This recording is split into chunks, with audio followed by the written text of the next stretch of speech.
प्रेरित 1 अध्याय। पवित्र आत्मा प्रतिज्ञा।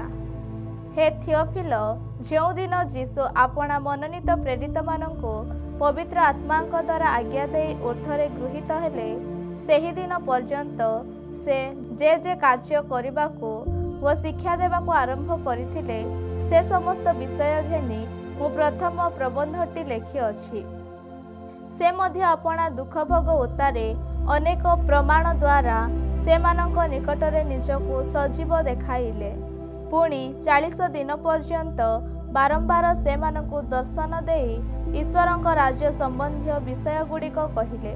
थरे से मानक सहित भजन रे बसिबा समय रे से मानकु एही आज्ञा देले, तुम्हे माने जेरूसालेम रु प्रस्थान कर नाही, किंतु पितांकर जो प्रतिज्ञा विषय मोठार शुणियछ सेथिर अपेक्षा रे रही थाओ। कारण जहन जल रे बाप्तिस्म देले सत, किंतु तुम्हे माने अल्प दिन मध्यरे पवित्र आत्मा रे बाप्तिजित हेबो जीशुंक स्वर्ग रहण। अतएव से माने एकत्र होई ताहांकु पचारिबाको लागिले, हे प्रभु, आपण कौन एही समय रे इस्राएल हस्तरे पुनर्बार राज्यभार समर्पण करुअछंती। से मानंकु कहिले, जे समस्त काल की समय पिता स्वकर्तृत्वर अधीन रे रखिअछंती ताहा तुम्भमानंकर जानिबा विषय नुहे, किंतु पवित्र आत्मा तुम्भमानंक उपरे अवतीर्ण हुअन्ते तुम्भे माने शक्ति प्राप्त हेब, आउ जेरूसालेम समस्त यहूदा प्रदेश व समीरण पुणी पृथ्वीर प्रांत पर्यंत सुधा मोहर साक्षी हेब। से एही समस्त कथा कहिबा उतारे से माने देखु देखु से ऊर्ध्वकु नीत हेले, आउ खंडे मेघ ताहांकु सेमानंक दृष्टि गोचर घेनी गला। से जाऊ जाऊ से माने आकाश आड़कु एक दृष्टि रे चाहि अछंती। एपरि समय रे देख, शुक्ल वस्त्र परिहित 2 जण पुरुष सेमानंक निकटरे उपस्थित हेले। पुणी से माने कहिले, हे गालिलीय लोके, काहेकि तुम्हे माने आकाश आड़कु चाहि ठिया होई अछ। एही जेउ जीशु तुम्भमानंक निकटरु स्वर्ग रे गृहीत हेले, ताहांकु तुम्हे माने जेउ प्रकार स्वर्ग को जीवार देखिल, सेही प्रकार आगमन करिबे। जिहुदार स्थान पूरण। एथुतारे से माने जीत नामक पर्वतर जेरूसालेम को बाहुड़ी आसिले। सेही पर्वत जेरूसालेम पाखरे गोटे विश्राम बारर बाट दूर रे। से माने अर्थात पितर जहन, जाकुब व आंद्रिय, फिलिप, थोमा, बार्थोलोमी, माथियु, आल्फींक पुत्र जाकुब, उज्जोगी सिमोन व जाकुबंक पुत्र जिहुदा नगर रे प्रवेश कर जो उपर कोठरी रे से माने बास करथिले सेठाको गले। से माने समस्ते स्त्री लोक मानक सहित एवं जीशुंक माता मरियम व ताहांक भाई मानक सहित एकचित रे प्रार्थना रे निविष्ट होई रहिले। सेही समय पितर भाई मानक मध्यरे ठिया होई कहिले, सेतेबेले प्राय 120 जन एकत्र थिले।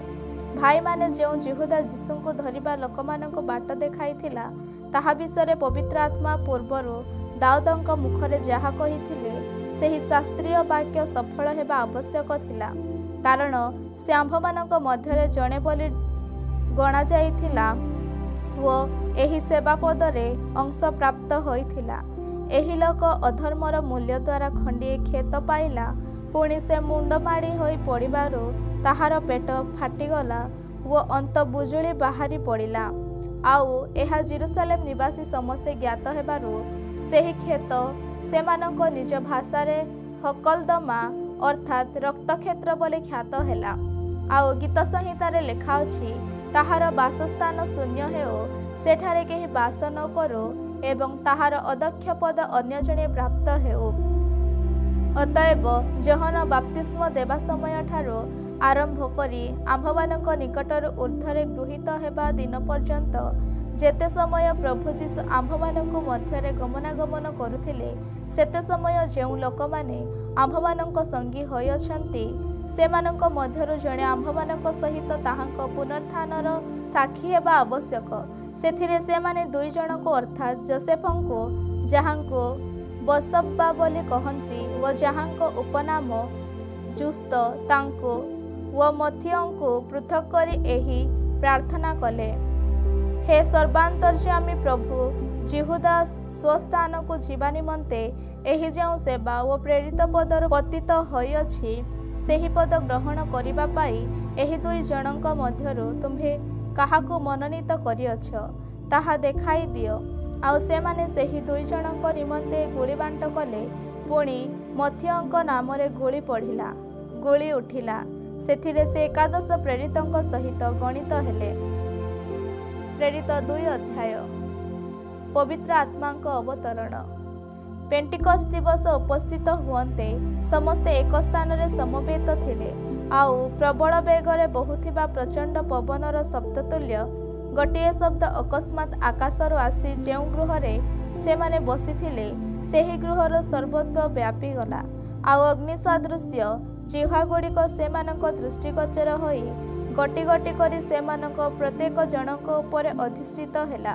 ସେଥିରେ ସମସ୍ତେ ପବିତ୍ର ଆତ୍ମାରେ ପରିପୂର୍ଣ୍ଣ ହେଲେ।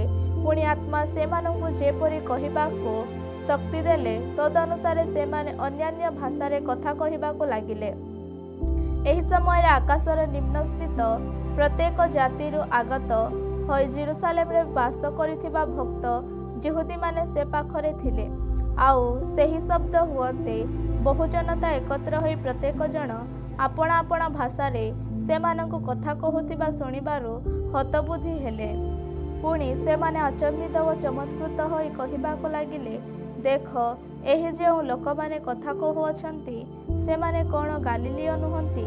ତେବେ ଆମ୍ଭେମାନେ କିପରି ପ୍ରତ୍ୟେକ ଜଣ ଆପଣା ଆପଣା ଜନ୍ମଭୂମିର ଭାଷାରେ କଥା ଶୁଣୁଅଛୁ? ପାର୍ଥୀୟ, ମାଦୀୟ ଓ ଏଲାମୀୟ, ପୁଣି ମେସୋପୋତାମିଆ, ଯିହୁଦା ଦେଶ ଓ କାପାଦୋକିଆ ପନ୍ଥ ଓ ଆସିଆ, ଫ୍ରୁଗିଆ ଓ ପମ୍ଫୁଲିଆ, ମିଶର ଓ କୁରେଣୀ ନିକଟବର୍ତ୍ତୀ ଲିବିଆ ଅଞ୍ଚଳ ନିବାସୀ ଏବଂ ରୋମରୁ ଆଗତ ଯିହୁଦୀ ଓ ଯିହୁଦୀ ଧର୍ମାବଲମ୍ବୀ ପ୍ରବାସୀ, ପୁଣି କ୍ରୀତୀୟ ଓ ଆରବୀୟ ଲୋକ ଯେ ଆମ୍ଭେମାନେ ଆପଣା ଆପଣା ଭାଷାରେ ଏମାନଙ୍କୁ ଈଶ୍ୱରଙ୍କ ମହତ୍ମହତ୍ କର୍ମର କଥା କହିବା ଶୁଣୁଅଛୁ। ଆଉ ସମସ୍ତେ ଆଚମ୍ବିତ ଓ ହତବୁଦ୍ଧି ହୋଇ ପରସ୍ପର କହିବାକୁ ଲାଗିଲେ, ଏହାର ଅର୍ଥ କ'ଣ? କିନ୍ତୁ ଅନ୍ୟମାନେ ବିଦ୍ରୂପ କରି କହିଲେ, ଏମାନେ ମିଷ୍ଟ ଦ୍ରାକ୍ଷାରସ ମତ ହୋଇଅଛନ୍ତି। ପିତରଙ୍କ ବକ୍ତୃତା। କିନ୍ତୁ ପିତର 11ଙ୍କ ସହିତ ଠିଆ ହୋଇ ଉଚ୍ଚସ୍ୱରରେ ସେମାନଙ୍କ ନିକଟରେ ବକ୍ତୃତା କରି କହିଲେ, ହେ ଯିହୁଦୀ ଲୋକେ ଓ ଜେରୁସାଲେମ ନିବାସୀ ସମସ୍ତେ, ଆପଣମାନେ ଏହା ଜ୍ଞାତ ହୁଅନ୍ତୁ ଓ ମୋହର କଥାରେ କର୍ଣ୍ଣପାତ କରନ୍ତୁ। କାରଣ ଆପଣମାନେ ଯେପରି ମନେ କରୁଅଛନ୍ତି ଏମାନେ ସେପରି ମାତାଲ ନୁହନ୍ତି, ଯେଣୁ ବର୍ତ୍ତମାନ ସମୟ ସକାଳ 9 ଘଣ୍ଟା ମାତ୍ର। କିନ୍ତୁ ଜୋଏଲ ଭାବବାଦୀଙ୍କ ଦ୍ୱାରା ଯାହା ଉକ୍ତ ଅଛି ଏ ସେହି ଘଟଣା। ଈଶ୍ୱର କହନ୍ତି, ମେଷକାଳରେ ଏପରି ଘଟିବ ଯେ ଆମ୍ଭେ ସମସ୍ତ ମର୍ତ୍ତ୍ୟ ଉପରେ ଆପଣା ଆତ୍ମା ବୃଷ୍ଟି କରିବା। ସେଥିରେ ତୁମ୍ଭମାନଙ୍କର ପୁତ୍ରକନ୍ୟାମାନେ ଭାବବାଣୀ କହିବେ, ଆଉ ତୁମ୍ଭମାନଙ୍କର ଯୁବାମାନେ ଦର୍ଶନ ପାଇବେ, ତୁମ୍ଭମାନଙ୍କର ପ୍ରାଚୀନମାନେ ସ୍ୱପ୍ନ ଦେଖିବେ। ହଁ, ସେହି କାଳରେ ଆମ୍ଭେ ନିଜ ଦାସମାନଙ୍କ ଉପରେ ଆପଣା ଆତ୍ମା ବୃଷ୍ଟି କରିବା। ସେଥିରେ ସେମାନେ ଭାବବାଣୀ କହିବେ। ଆମ୍ଭେ ଉର୍ଦ୍ଧ୍ୱସ୍ଥ ଆକାଶରେ ନାନା ଅଦ୍ଭୁତ କର୍ମ, ପୁଣି ଅଧସ୍ଥ ପୃଥିବୀରେ ନାନା ଲକ୍ଷଣ, ରକ୍ତ, ଅଗ୍ନି ଓ ନିବିଡ଼ ଧୂମ ଦେଖାଇବା। ପ୍ରଭୁଙ୍କର ମହତ୍ ଓ ପ୍ରସିଦ୍ଧ ଦିନର ଆଗମନ ପୂର୍ବରେ ସୂର୍ଯ୍ୟ ଅନ୍ଧକାରମୟ ଓ ଚନ୍ଦ୍ର ରକ୍ତମୟ ହୋଇଯିବ। ଆଉ ଏପରି ଘଟିବ ଯେ କେହି ପ୍ରଭୁଙ୍କ ନାମରେ ପ୍ରାର୍ଥନା କରିବ ସେ ପରିତ୍ରାଣ ପାଇବ। ହେ ଇସ୍ରାଏଲୀୟ ଲୋକମାନେ, ଏହି ସମସ୍ତ କଥା ଶୁଣନ୍ତୁ। ନାଜରିତୀୟ ଯୀଶୁ ନାନା ଶକ୍ତିର କାର୍ଯ୍ୟ, ଅଦ୍ଭୁତ କର୍ମ ଓ ଲକ୍ଷଣ ଦ୍ୱାରା ଆପଣମାନଙ୍କ ନିକଟରେ ଈଶ୍ୱରଙ୍କ ପ୍ରେରିତ ବ୍ୟକ୍ତି ବୋଲି ପ୍ରମାଣିତ ହୋଇଅଛନ୍ତି। ତାହାଙ୍କ ଦ୍ୱାରା ଈଶ୍ୱର ଯେ ଆପଣମାନଙ୍କ ମଧ୍ୟରେ ଏହି ସମସ୍ତ କର୍ମ କରିଅଛନ୍ତି ଏହା ଆପଣମାନେ ନିଜେ ନିଜେ ଜାଣନ୍ତି। ସେହି ବ୍ୟକ୍ତି ଈଶ୍ୱରଙ୍କ ନିରୂପିତ ସଂକଳ୍ପ ଓ ପୂର୍ବାଜ୍ଞା ଅନୁସାରେ ସମର୍ପିତ ହୁଅନ୍ତେ ଆପଣମାନେ ତାହାଙ୍କୁ ଅଧାର୍ମିକମାନଙ୍କ ହସ୍ତ ଦ୍ୱାରା କ୍ରୁଶରୋପଣ କରି ବଧ କରିଥିଲେ। କିନ୍ତୁ ଈଶ୍ୱର ମୃତ୍ୟୁର ବନ୍ଧନ ମୁକ୍ତ କରି ତାହାଙ୍କୁ ଉଠାଇ ଅଛନ୍ତି, କାରଣ ସେ ଯେ ମୃତ୍ୟୁ ଦ୍ୱାରା ଆବଦ୍ଧ ରହିବେ ତାହା ଅସମ୍ଭବ। ଦାଉଦ ତ ତାହାଙ୍କ ବିଷୟରେ କହନ୍ତି, ମୁଁ ସର୍ବଦା ମୋହର ସମ୍ମୁଖରେ ପ୍ରଭୁଙ୍କୁ ଦର୍ଶନ କରୁଥିଲି, କାରଣ ମୁଁ ଯେପରି ବିଚଳିତ ନ ହୁଏ ସେଥିପାଇଁ ସେ ମୋହର ଦକ୍ଷିଣ ପାର୍ଶ୍ୱରେ ଅଛନ୍ତି। ତେଣୁ ମୋହର ହୃଦୟ ପ୍ରଫୁଲ୍ଲ ଓ ମୋହର ଜିହ୍ୱା ଉଲ୍ଲସିତ ହେଲା। ଆହୁରି ମୋହର ଶରୀର ମଧ୍ୟ ଭରସାରେ ବାସ କରିବ, କାରଣ ତୁମ୍ଭେ ମୋହର ପ୍ରାଣକୁ ପାତାଳରେ ପରିତ୍ୟାଗ କରିବ ନାହିଁ, କିମ୍ବା ଆପଣା ଭକ୍ତକୁ କ୍ଷୟ ପାଇବାକୁ ଦେବ ନାହିଁ। ତୁମ୍ଭେ ମୋତେ ଜୀବନର ପଥ ଜ୍ଞାତ କରାଇଅଛ, ତୁମ୍ଭେ ଆପଣା ଛାମୁରେ ମୋତେ ଆନନ୍ଦରେ ପୂର୍ଣ୍ଣ କରିବ। ହେ ଭାଇମାନେ, ପିତୃକୁଳପତି ଦାଉଦଙ୍କ ବିଷୟରେ ମୁଁ ଆପଣଙ୍କୁ ମୁକ୍ତ କଣ୍ଠରେ କହିପାରେ ଯେ ସେ ମଲେ ପୁଣି ସମାଧି ପ୍ରାପ୍ତ ହେଲେ, ଆଉ ତାହାଙ୍କ ସମାଧି ଆଜି ପର୍ଯ୍ୟନ୍ତ ଆମ୍ଭମାନଙ୍କ ମଧ୍ୟରେ ଅଛି। ତଥାପି ସେ ଭାବବାଦୀ ହେବାରୁ ଏବଂ ତାଙ୍କ ଔରସଜାତ ଜଣେ ବ୍ୟକ୍ତିଙ୍କି ଈଶ୍ୱର ଯେ ତାଙ୍କ ସିଂହାସନରେ ବସାଇବାକୁ ତାଙ୍କ ନିକଟରେ ଶପଥ କରି ପ୍ରତିଜ୍ଞା କରିଥିଲେ, ଏହା ଜାଣିବାରୁ ସେ ଭବିଷ୍ୟତ ଦର୍ଶନ ଦ୍ୱାରା ଖ୍ରୀଷ୍ଟଙ୍କର ପୁନରୁତ୍ଥାନ ବିଷୟରେ କହିଥିଲେ, କାରଣ ସେ ପାତାଳରେ ପରିତ୍ୟକ୍ତ ହେଲେ ନାହିଁ, କିମ୍ବା ତାହାଙ୍କ ଶରୀର କ୍ଷୟ ପାଇଲା ନାହିଁ। ଏହି ଯୀଶୁଙ୍କୁ ଈଶ୍ୱର ଉଠାଇଅଛନ୍ତି, ସେ ବିଷୟରେ ଆମ୍ଭେମାନେ ସମସ୍ତେ ସାକ୍ଷୀ।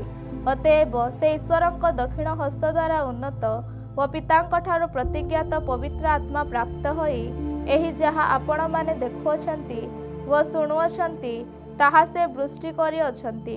କାରଣ ଦାଉଦ ସ୍ୱର୍ଗାରୋହଣ କରିନଥିଲେ, କିନ୍ତୁ ସେ ନିଜେ କହନ୍ତି, ପ୍ରଭୁ ମୋହର ପ୍ରଭୁଙ୍କୁ କହିଲେ, ଆମ୍ଭେ ଯେପର୍ଯ୍ୟନ୍ତ ତୁମ୍ଭର ଶତ୍ରୁମାନଙ୍କୁ ତୁମ୍ଭର ପାଦପୀଠ କରିନାହୁଁ, ସେ ପର୍ଯ୍ୟନ୍ତ ଆମ୍ଭର ଦକ୍ଷିଣରେ ବସିଥାଅ। ଅତଏବ ସମସ୍ତ ଇସ୍ରାଏଲ କୁଳ ନିଶ୍ଚୟ ଜାଣନ୍ତୁ ଯେ ଯେଉଁ ଯୀଶୁଙ୍କୁ ଆପଣମାନେ କ୍ରୁଶରେ ବଧ କଲେ, ତାହାଙ୍କୁ ଈଶ୍ୱର ପ୍ରଭୁ ଓ ଖ୍ରୀଷ୍ଟ ଉଭୟ ପଦରେ ନିଯୁକ୍ତ କରିଅଛନ୍ତି। ଏହି କଥା ଶୁଣି ସେମାନଙ୍କ ହୃଦୟ ବିଦୀର୍ଣ୍ଣ ହୋଇଗଲା। ପୁଣି ସେମାନେ ପିତର ଓ ଅବଶିଷ୍ଟ ପ୍ରେରିତମାନଙ୍କୁ କହିଲେ, ଭାଇମାନେ, ଆମ୍ଭେମାନେ କ'ଣ କରିବା? ତେଣୁ ପିତର ସେମାନଙ୍କୁ କହିଲେ, ଆପଣମାନେ ମନ ପରିବର୍ତ୍ତନ କରନ୍ତୁ, ଆଉ ନିଜ ନିଜ ପାପ କ୍ଷମା ନିମନ୍ତେ ପ୍ରତ୍ୟେକ ଜଣ ଯୀଶୁଖ୍ରୀଷ୍ଟଙ୍କ ନାମରେ ବାପ୍ତିଜିତ ହୁଅନ୍ତୁ। ତାହା ହେଲେ ଆପଣମାନେ ପବିତ୍ର ଆତ୍ମାଙ୍କର ଦାନ ପ୍ରାପ୍ତ ହେବେ। କାରଣ ଏହି ପ୍ରତିଜ୍ଞା ଆପଣମାନଙ୍କ ନିମନ୍ତେ, ଆପଣମାନଙ୍କ ସନ୍ତାନ ସନ୍ତତିମାନଙ୍କ ନିମନ୍ତେ, ପୁଣି ଦୂରବର୍ତ୍ତୀ ଯେତେ ଲୋକଙ୍କୁ ପ୍ରଭୁ ଆମ୍ଭମାନଙ୍କ ଈଶ୍ୱର ଆପଣା ନିକଟକୁ ଡାକିବେ ସେହି ସମସ୍ତଙ୍କ ନିମନ୍ତେ। ପୁଣି ଅନ୍ୟାନ୍ୟ ଅନେକ କଥା ଦ୍ୱାରା ସେ ସାକ୍ଷ୍ୟ ଦେବାକୁ ଲାଗିଲେ ଓ ସେମାନଙ୍କୁ ଉପଦେଶ ଦେଇ କହିଲେ, ଏହି କୁଟିଳ ବଂଶଠାରୁ ଆପଣମାନେ ରକ୍ଷାପ୍ରାପ୍ତ ହୁଅନ୍ତୁ। ସେଥିରେ ଯେଉଁମାନେ ତାହାଙ୍କ ବାକ୍ୟ ଗ୍ରହଣ କଲେ ସେମାନେ ବାପ୍ତିଜିତ ହେଲେ, ଆଉ ସେହିଦିନ ପ୍ରାୟ 300,000 ଲୋକ ମଣ୍ଡଳୀ ସହିତ ସଂଯୁକ୍ତ ହେଲେ। ବିଶ୍ୱାସୀମାନଙ୍କ ସହଭାଗିତା। ସେମାନେ ପ୍ରେରିତମାନଙ୍କର ଶିକ୍ଷାରେ ସହଭାଗିତାରେ, ରଟି ଭାଙ୍ଗିବାରେ ଓ ପ୍ରାର୍ଥନା କରିବାରେ ନିବିଷ୍ଟ ଚିତ୍ତ ହୋଇ ରହିଲେ। ଆଉ ଲୋକ ସମସ୍ତେ ଭୀତ ହେବାକୁ ଲାଗିଲେ। ପ୍ରେରିତମାନଙ୍କ ଦ୍ୱାରା ମଧ୍ୟ ଅନେକ ଅଦ୍ଭୁତ କର୍ମ ଓ ଲକ୍ଷଣ ସାଧିତ ହେବାକୁ ଲାଗିଲା। ମାତ୍ର ଯେଉଁମାନେ ବିଶ୍ୱାସ କଲେ ସେମାନେ ସମସ୍ତେ ଏକତ୍ର ରହି ସବୁ ପଦାର୍ଥ ସାଧାରଣ ସମ୍ପତ୍ତି ବୋଲି ଜ୍ଞାନ କରୁଥିଲେ। ପୁଣି ସେମାନେ ଆପଣା ଆପଣା ଅସ୍ଥାବର ସମ୍ପତ୍ତି ବିକ୍ରୟ କରି ଯାହାର ଯେପରି ପ୍ରୟୋଜନ ସେହି ଅନୁସାରେ ସମସ୍ତଙ୍କୁ ବାଣ୍ଟି ଦେବାକୁ ଲାଗିଲେ। ଆଉ ସେମାନେ ଏକତ୍ରିତ ହୋଇ ପ୍ରତିଦିନ ମନ୍ଦିରରେ ସମବେତ ହୋଇ ରହୁଥିଲେ ଓ ଘରେ ଘରେ ରଟି ଭାଙ୍ଗି ଆନନ୍ଦରେ ଓ ସରଳ ହୃଦୟରେ ଭୋଜନ ପାନ କରି ଈଶ୍ୱରଙ୍କ ପ୍ରଶଂସା କରୁଥିଲେ ଏବଂ ସମସ୍ତ ଲୋକଙ୍କର ପ୍ରିୟପାତ୍ର ହେଉଥିଲେ। ପୁଣି ପ୍ରଭୁ ପରିତ୍ରାଣ ପ୍ରାପ୍ତ ହୋଇଥିବା ଲୋକଙ୍କୁ ପ୍ରତିଦିନ ମଣ୍ଡଳୀ ସହିତ ସଂଯୁକ୍ତ କରିବାକୁ ଲାଗିଲେ। ପ୍ରେରିତ 3 ଅଧ୍ୟାୟ। ଖଞ୍ଜ ଭିକ୍ଷୁକର ସୁସ୍ଥତା।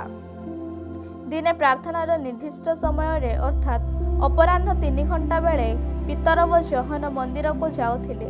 ଏପରି ସମୟରେ ମାତୃଗର୍ଭରୁ ଖଞ୍ଜ ଜଣେ ଲୋକ ବୁହା ହୋଇ ଯାଉଥିଲା। ମନ୍ଦିରରେ ପ୍ରବେଶ କରୁଥିବା ଲୋକମାନଙ୍କଠାରୁ ଭିକ୍ଷା ମାଗିବା ନିମନ୍ତେ ଲୋକେ ତାଙ୍କୁ ପ୍ରତିଦିନ ସେଥିର ସୁନ୍ଦର ନାମକ ଦ୍ୱାରରେ ରଖିଦେଉଥିଲେ। ସେ ପିତର ଓ ଯୋହନଙ୍କୁ ମନ୍ଦିରରେ ପ୍ରବେଶ କରିବାକୁ ଉଦ୍ୟତ ଦେଖି ଭିକ୍ଷା ମାଗିବାକୁ ଲାଗିଲା। ପିତର ଓ ଯୋହନ ତା ପ୍ରତି ସ୍ଥିର ଦୃଷ୍ଟିରେ ଚାହିଁଲେ। ପୁଣି ପିତର କହିଲେ, ଆମ୍ଭମାନଙ୍କ ଆଡ଼କୁ ଚାହଁ। ସେଥିରେ ସେ ସେମାନଙ୍କଠାରୁ କିଛି ପାଇବା ଆଶାରେ ସେମାନଙ୍କ ଆଡ଼କୁ ଚାହିଁ ରହିଲା। କିନ୍ତୁ ପିତର କହିଲେ, रूपा कि सुना मोहर नाही, मात्र मोहर जहा अछि ताहा मु तुम्भकु देउछि, नाजरित्य जीशु ख्रीष्टଙ୍କ नामरे चाल। पुणी से ताहार डाहाण हाथ धरी ताकू उठाइले, सेथिरे तत्क्षण तार पाद व गोड़र गंठी सबु बल पाइला, आउ से कुदा मारी ठिया हेला, पुणी चालिबाकू लागिला। आउ से चालू चालू व कुदा मारु मारु पुणी ईश्वरंकर प्रशंसा करू करू सेमानंक सहित मंदिर रे प्रवेश कला। सेथिरे लोक समस्ते ताहांकू चालिबा व ईश्वरंक प्रशंसा करिबा देखिले। आउ जेउ जनक मंदिर रे सुंदर द्वार निकट रे बसी भिक्षा करुथिला, ए सेही लोक बोली से माने चिन्हिले। पुणी ता प्रति जहा घटिथिला ताहा देखि से माने अतिशय विस्मयापन्न व अचंबित होई गले। सलोमनଙ୍କ मंडपरे पितरଙ୍କ प्रचार। से पितर व जहनଙ୍କୁ धरी रहिथिबा समय रे लोक समस्ते अतिशय विस्मयापन्न होई सलोमनଙ୍କ मंडपरे सेमानଙ୍କ निकटକୁ एकत्र दौड़ी आसिले। पितर ताहा देखि सेमानଙ୍କୁ उत्तर देले, हे इस्राएलीय लोक माने, आपण माने काहेकि एही लोक विषय रे चमत्कृत हेउअछंती, किंबा आम्भे माने जेपरि निज शक्ति अबा भक्ति बଳରେ एहाको चालिबा शक्ति देइअछु, ताहा भाबी आम्भମାନଙ୍କ प्रति काहेकि एक दृष्टि रे चाहू अछंती। अब्राहम जिसाहक व जाकोबଙ୍କ ईश्वर, आम्भମାନଙ୍କର पितृपुरुषଙ୍କ ईश्वर आपण दास जीशुଙ୍କୁ गौरवान्वित करिअछंती। ସେହି ଯୀଶୁଙ୍କୁ ଆପଣମାନେ ସମର୍ପଣ କଲେ। ପୁଣି ଯେତେବେଳେ ପିଲାତ ତାହାଙ୍କୁ ମୁକ୍ତ କରିବାକୁ ମନସ୍ଥ କରିଥିଲେ, ସେତେବେଳେ ତାହାଙ୍କୁ ଆପଣମାନେ ତାହାଙ୍କ ସାକ୍ଷାତରେ ଅସ୍ୱୀକାର କଲେ। ଆପଣମାନେ ସେହି ପବିତ୍ର ଓ ଧାର୍ମିକ ବ୍ୟକ୍ତିଙ୍କୁ ଅସ୍ୱୀକାର କଲେ, ଆଉ ଜଣେ ନରଘାତକ ଯେପରି ଆପଣମାନଙ୍କ ନିମନ୍ତେ ମୁକ୍ତ କରାଯାଏ ଏହା ପ୍ରାର୍ଥନା କଲେ। କିନ୍ତୁ ଜୀବନର କର୍ତ୍ତାଙ୍କୁ ବୋଧ କଲେ, ତାହାଙ୍କୁ ଈଶ୍ୱର ମୃତମାନଙ୍କ ମଧ୍ୟରୁ ଉଠାଇ ଅଛନ୍ତି, ଆମ୍ଭେମାନେ ସେଥିର ସାକ୍ଷୀ। ପୁଣି ତାହାଙ୍କ ନାମରେ ବିଶ୍ୱାସ କରିବାରୁ ଏହି ଯେଉଁ ଲୋକଙ୍କୁ ଆପଣମାନେ ଦେଖୁଅଛନ୍ତି ଓ ଜାଣିଅଛନ୍ତି, ଏହାକୁ ତାହାଙ୍କ ନାମ ବଳବାନ କରିଅଛି। ହଁ, ତାହାଙ୍କ ଦ୍ୱାରା ଦତ୍ତ ବିଶ୍ୱାସ ଆପଣ ସମସ୍ତଙ୍କ ସାକ୍ଷାତରେ ଏହାକୁ ସମ୍ପୂର୍ଣ୍ଣ ସ୍ୱାସ୍ଥ୍ୟ ଦାନ କରିଅଛି। ଆଉ ଏବେ ହେ ଭାଇମାନେ, ଆପଣମାନଙ୍କ ଅଧ୍ୟକ୍ଷମାନେ ଯେପରି ଆପଣମାନେ ମଧ୍ୟ ସେପରି ଅଜ୍ଞାନତା ହେତୁ ଏହା କରିଅଛନ୍ତି ବୋଲି ମୁଁ ଜାଣେ। କିନ୍ତୁ ଈଶ୍ୱର ଆପଣ ଖ୍ରୀଷ୍ଟଙ୍କ ଦୁଃଖ ଭୋଗ ବିଷୟରେ ସମସ୍ତ ଭାବବାଦୀଙ୍କ ମୁଖ ଦ୍ୱାରା ଯାହା ଯାହା ପୂର୍ବରୁ ପ୍ରଚାର କରିଥିଲେ, ସେହି ସବୁ ସେ ଏହି ପ୍ରକାର ସଫଳ କରିଅଛନ୍ତି। ଅତଏବ ଯେପରି ଆପଣମାନଙ୍କର ପାପ ମୋଚନ ହୋଇପାରେ, ଏଥି ନିମନ୍ତେ ମନ ପରିବର୍ତ୍ତନ କରି ଫେରି ଆସନ୍ତୁ। ତାହା ହେଲେ ପ୍ରଭୁଙ୍କ ଛାମୁରୁ ସାନ୍ତ୍ୱନାର ସମୟ ଉପସ୍ଥିତ ହେବ। ପୁଣି ଆପଣମାନଙ୍କ ନିମନ୍ତେ ପୂର୍ବ ନିରୂପିତ ଖ୍ରୀଷ୍ଟଙ୍କୁ ଅର୍ଥାତ୍ ଯୀଶୁଙ୍କୁ ସେ ପ୍ରେରଣ କରିବେ। ସମସ୍ତ ବିଷୟ ପୁନଃସ୍ଥାପନର ଯେଉଁ ସମୟର କଥା ଅତି ପ୍ରାଚୀନ କାଳରୁ ଈଶ୍ୱର ଆପଣା ପବିତ୍ର ଭାବବାଦୀ ମାନଙ୍କ ମୁଖ ଦ୍ୱାରା କହିଅଛନ୍ତି, ସେହି ସମୟ ଉପସ୍ଥିତ ନ ହେବା ପର୍ଯ୍ୟନ୍ତ ତାହାଙ୍କୁ ନିଶ୍ଚୟ ସ୍ୱର୍ଗରେ ଗୃହୀତ ହେବାକୁ ହେବ।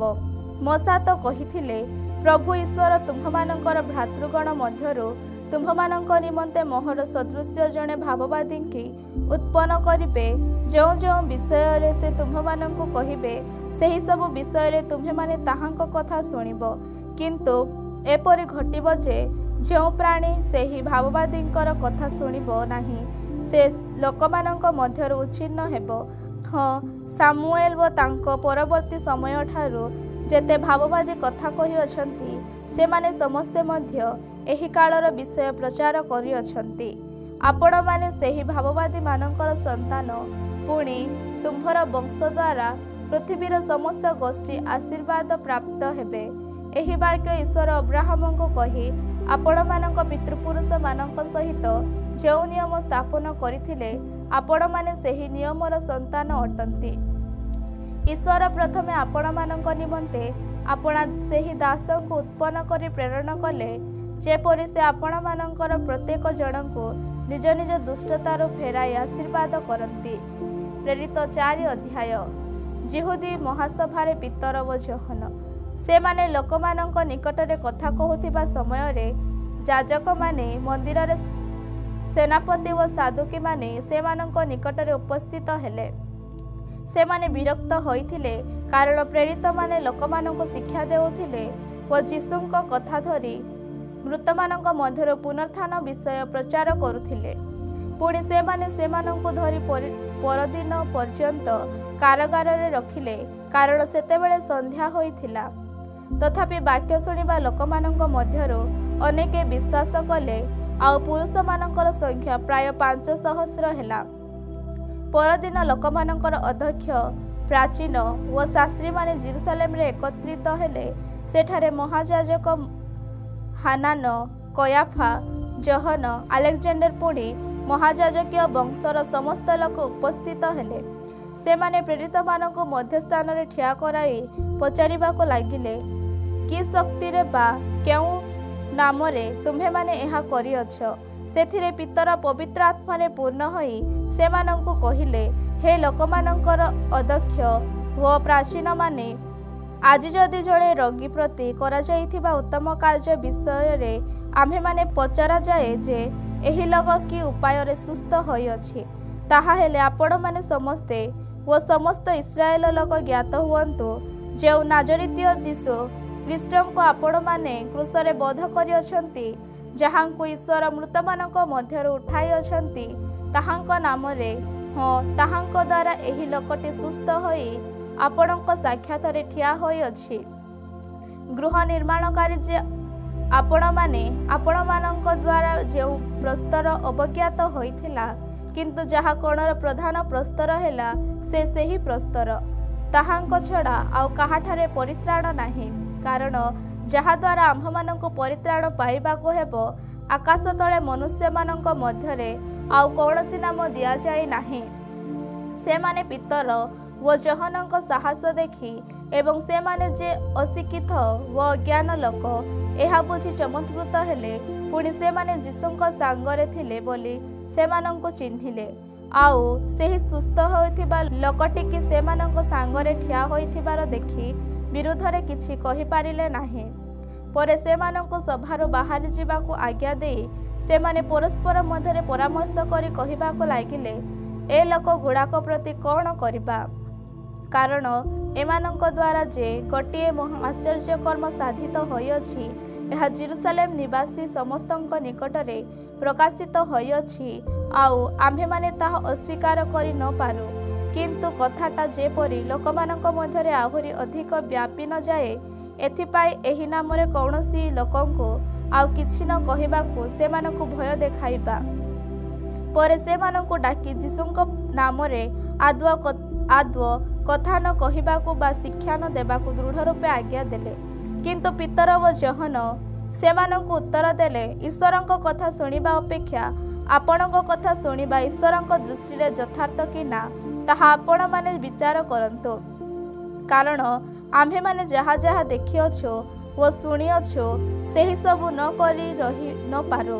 ସେଥିରେ ସେମାନେ ଲୋକମାନଙ୍କ ହେତୁ ସେମାନଙ୍କୁ ଦଣ୍ଡ ଦେବାର କୌଣସି ବାଟ ନ ପାଇବାରୁ ସେମାନଙ୍କୁ ଅଧିକ ଭୟ ଦେଖାଇ ଛାଡ଼ିଦେଲେ।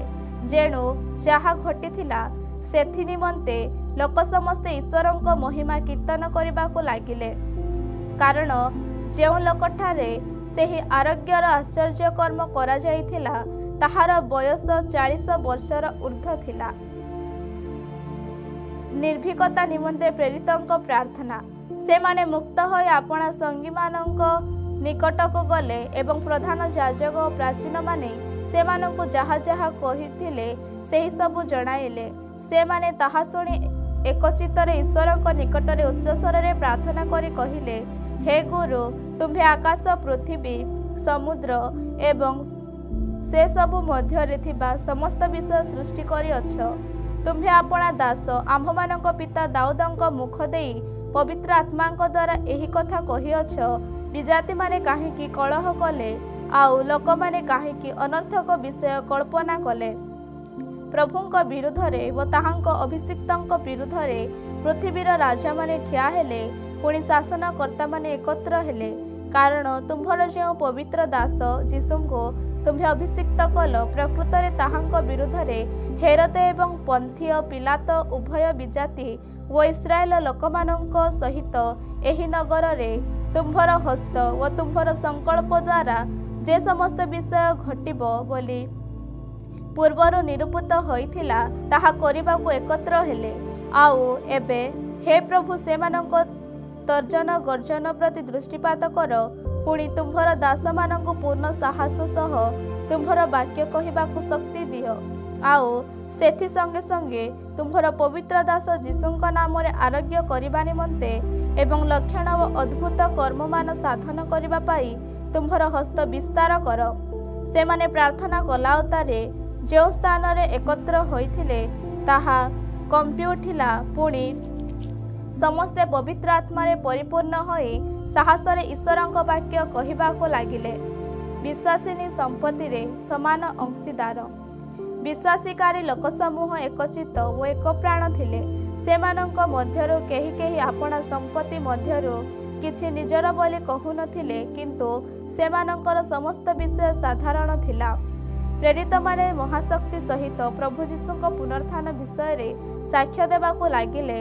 पुणी समस्तंक उपरे महा अनुग्रह थिला, जेणु सेमानंक मध्यरे काहारी कौनसी अभाव नथिला।